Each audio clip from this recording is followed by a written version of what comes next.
Hello कक्षा 10मा अध्ययन गरिराख्नुभएका भाइ बहिनीहरू, आज पनि हामीले एउटा एसई 2082 विशेष एउटा महत्त्वपूर्ण क्वेसन लिएका छौँ, जुन क्वेसन छ कोअर्डिनेट ज्योमेट्रीबाट।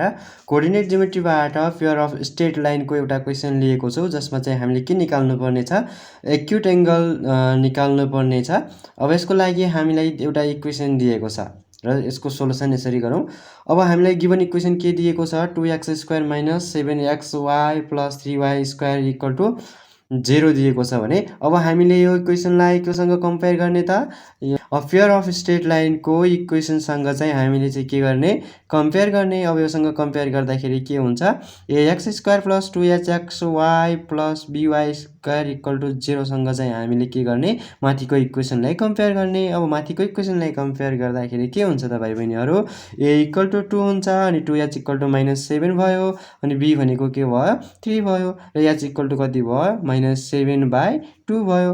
अब वी नाउ द्याट, अब हामीलाई के थाहा छ, एङ्गल बिट्विन टु लाइन, अब दुईवटा लाइन बिचको एङ्गल निकाल्ने फर्मुला हामीलाई थाहा छ, tan θ = हुन्छ +-2√h² - ab/a + b हुन्छ। अनि त्यसै गरी अब के गरौँ भनेपछि, अब यो HAB को मानहरू चाहिँ हामी के गरौँ, अब यसमा पुट गरौँ। अब के हुन्छ, +-2√7/2 को होल स्क्वायर -2 × 3 हुन्छ, डिभाइडेड बाई 2 + 3 भयो। अब यो कति भयो त भाइ बहिनीहरू, 2 +-2√49 माइनस को स्क्वायर प्लस भयो अनि 7 को स्क्वायर 49 भयो भने 2 को स्क्वायर कति भयो, 4 भयो, माइनस यो 3 2 जा 6 हुन्छ अनि डिभाइडेड बाई 5 भयो।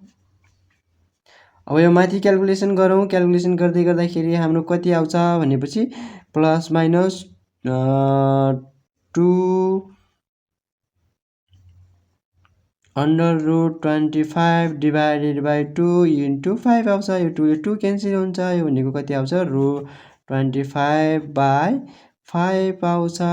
यो √25 भनेको कति हुन्छ त, 5 हुन्छ, 5/5 हुन्छ, यो कति भयो, +-1 भयो भाइ बहिनीहरू।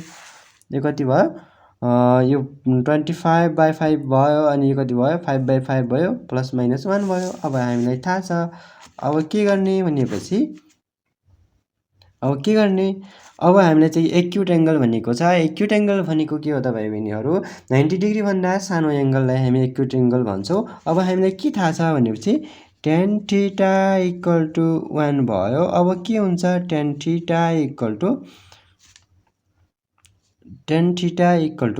के हुन्छ, tan 45 डिग्रीको भ्यालु कति हुन्छ, 1 हुन्छ। थीटाले थीटा क्यान्सल भयो, θ = कति हुन्छ, 45 डिग्री हुन्छ भाइ बहिनीहरू।